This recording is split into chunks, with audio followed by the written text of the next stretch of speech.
E aí pessoal, beleza? Para quem não me conhece, Fernando Brasileiro, e este é o História na Web 3.0.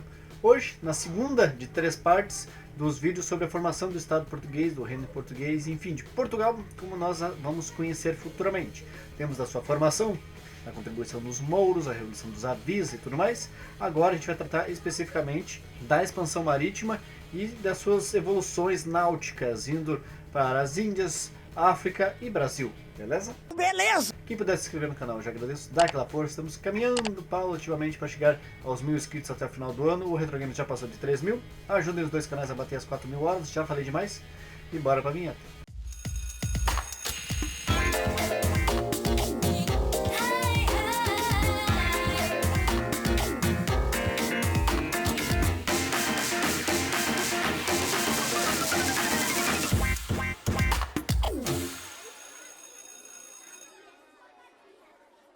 Bom, primeiro vamos entender o que levou o português a se expandir pelos oceanos. Primeiro e fundamental, pessoal, eles eram uma região litorânea. Isso já meio que te obriga a ter que trabalhar com o mar ao seu lado. Então, se você não dominar o recurso de trafegar, de usar o mar a seu favor, bom, você nunca vai se desenvolver. É verdade. Como o Estado português foi um dos primeiros a se centralizar, havia menos guerras, revoluções, revoltas, enfim, o Estado estava centralizado, trabalhando, estava formatado direitinho. Comparado com a Inglaterra, França e Espanha, que ainda estavam se desenvolvendo, Portugal deu um passo à frente. Então ela pôde se desenvolver a partir da autoridade do rei para expandir negócios. E o grande desenvolvimento tecnológico, herança ainda dos mouros. Entre as contribuições alavancadas ainda depois pelas tecnologias desenvolvidas pelos próprios portugueses, temos a bússola, o quadrante para a cartografia, o astrolábio e a bastelinha. Por que a expansão marítima portuguesa foi tão importante? Bom, porque negócios são negócios. Então, a partir do mar, ele poderia negociar muito com a Inglaterra, que era uma ilha, poderia negociar por terra e por mar com a França, vendiam azeite, vinhos, couros, frutas secas, enfim, todo tipo de produtos que não conseguiam produzir naquelas regiões. Portugal, tendo acesso às culturas árabes e a feiras e negócios itinerantes e tudo mais, conseguia expandir os seus negócios apesar de ser um reino muito pequeno, geograficamente falando. Mas eles também necessitavam comprar coisas que eles mesmos não podiam produzir. Entre outras coisas, móveis, armas de ferro, certos tecidos, apesar que eles ainda pegaram dos muçulmanos algumas técnicas de corante, de colorir os tecidos e tudo mais. A produção de tecido não tinham campos suficientes, por exemplo, para o algodão, a seda do Oriente, enfim. Mas algumas técnicas Portugal já conhecia. É mesmo? O primeiro passo para a expansão marítima portuguesa se deu por Dom João I, aquele que venceu a Revolução dos Avis, em 1415, que foi o quê? Conquistar a cidade de Ceuta, no norte da África.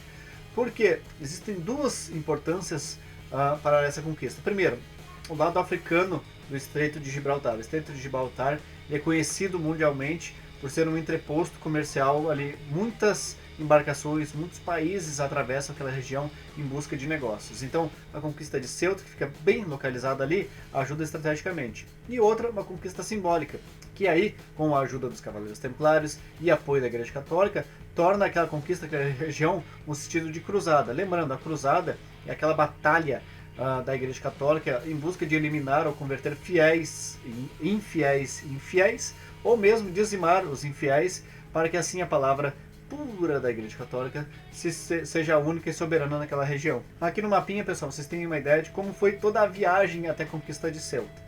Partiu de Lisboa até Lagos, ainda dentro do Reino de Portugal, depois para Faro, e por último no Estreito de Gibraltar, com Ceuta abaixo, né, na parte da África, e no Estreito vocês podem ver que é onde várias regiões se encontram com um espaço pequeno, vamos dizer assim, de água para os comerciantes, barcos, enfim, produtos trafegarem.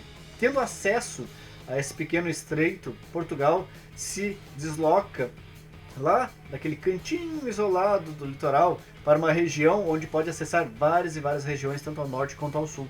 Um tempo depois da conquista de Ceuta, Dom Henrique se transferiu para Algarve, que era próximo da cidade de Sagres. Uma vez que o rei está indo para algum lugar, bom, toda uma ultraestrutura acaba sendo montada em roda dele.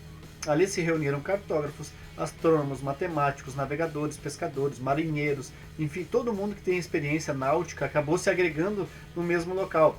Acabou se chamando Escola de Sagres, apesar da escola mesmo fisicamente não existir. E a partir desses encontros, a principal inovação tecnológica foi a caravela. Essa aí que vocês estão vendo na imagem, pessoal, é a famosa caravela. O que ela tem de especial? Ela era menor, portanto, para movimentações e manobras elas eram mais ágeis. Vários corais e pedras que existiam em alguns lugares mais rasos do oceano, barcos maiores acabavam batendo. A caravela ela já era projetada para tentar desviar disso. A capacidade era para 50 toneladas e comportava até de 40 a 50 homens, tendo um espaço ainda reservado interessante para colocar itens, né, de mercadorias e tudo mais. Ela podia percorrer até 250 km em um único dia, dando maior agilidade no trajeto de mercadorias e pessoas. Dentro do processo de expansão marítima, nós temos duas datas bem importantes e relevantes.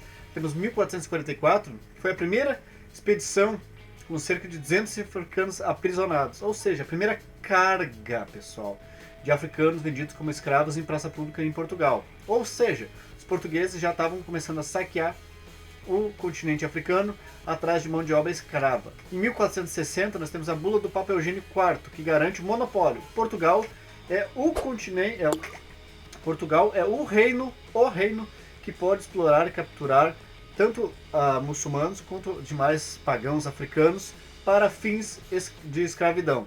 Ou seja, a Igreja Católica deu um martelaço. Portugal está totalmente liberado para pegar de escravos e vendê-los como coisas. Ainda no sentido de expansão marítima, temos as importantes viagens de Bartolomeu Dias. Ele atravessou o Cabo da Boa Esperança, local de encontro dos oceanos Atlântico e Índico. Com isso ele conseguiu produtos exclusivos da região. Sedas, as famosas especiarias. Sempre que você vê especiarias, pessoal, é no final da África, lá para a Ásia e Oriente. Especiarias e perfumes, coisas que Portugal não conseguia produzir. Também, tamanico de Portugal desse tamanho. Mas, a partir dessa viagem, ficou muito mais fácil traçar uma rota para essas especiarias, produtos, perfumes, enfim, entrarem no mercado português. Legal! Bem louco! A Igreja Católica, pessoal, ela sempre mede o bedelho e fica estranha a situação. Para você ter uma noção, Espanha e Portugal já dividiram o mundo 2 vezes.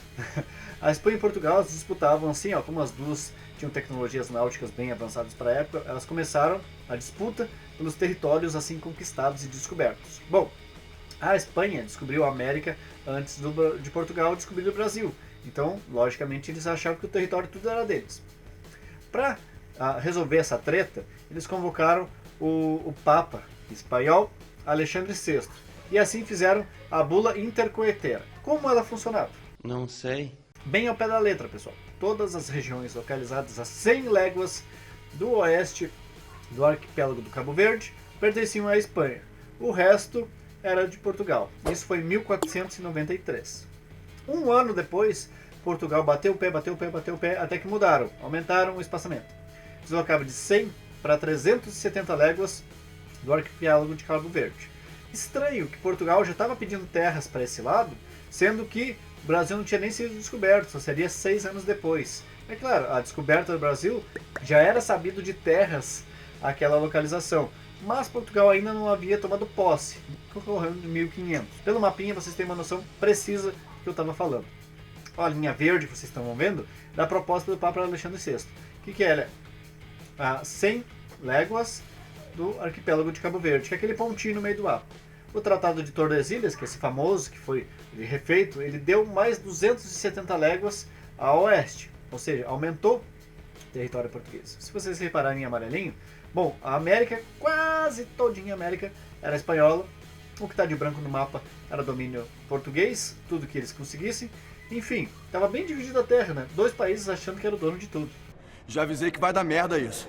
Agora chegamos naquele que talvez tenha sido a mais importante rota descoberta pelos portugueses, que foi a de Vasco da Gama. Ele finalmente conseguiu chegar às Índias, pessoal, as famosas Índias, das especiarias e tudo mais. Saída foi em junho de 1497 e a chegada foi em maio de 1498. Entre furtos e negócios feitos por Vasco da Gama, se estima um lucro de 6.000%, pessoal. Ou seja, por mais que perdessem caravelas, às vezes até perdessem homens no trajeto, economicamente era muito rentável. Então a partir disso, bom, o comércio entre Portugal e Índia bombou. É verdade. Mas eles não estavam sozinhos nisso. Existia uma companhia, a Companhia das Índias Orientais, que eram empresas ligadas à Holanda e à Espanha, que tentavam a todo custo também monopolizar os negócios com as Índias pelas rotas marítimas. Bom, Portugal ainda estava na parada. E enfim, temos aquele tão famoso Pedro Álvares Cabral, o cara que descobriu o Brasil. Bom, ele não só descobriu o Brasil, né? Ele fez várias rotas a partir daquele ano de 1500. 3 caravelas e 1.500 homens foram deslocados para essa grande aventura. Na linha vermelha vocês têm a ida, né? Ele sai de Lisboa, Ilhas Canárias, arquipélago de Cabo Verde, chegou em Porto Seguro, voltou, fez toda a volta no Cabo da Boa Esperança, chegou no Oriente, voltou para as Índias, África, e depois voltou novamente para Lisboa, provando assim que há um caminho rentável, sim, para Portugal fazer muitos negócios, e uma nova terra para exploração, o continente americano, o que tange ao Brasil. Certo, pessoal? Esse aqui foi o nosso segundo videozinho sobre o Estado português, a formação do Reino de Portugal, enfim. Primeiro a gente falou da formação, segundo da expansão marítima, terceiro a gente vai falar do sebastianismo, União Ibérica, Guerra de Restauração, enfim. Vou deixar vocês em dia da formação e até chegar numa partezinha que começa a envolver o Brasil, beleza? Não esqueça de se inscrever no canal, muito importante dar aquela força, vamos chegar até os 1000 inscritos no final do ano. Já falei demais, pessoal, e até a próxima.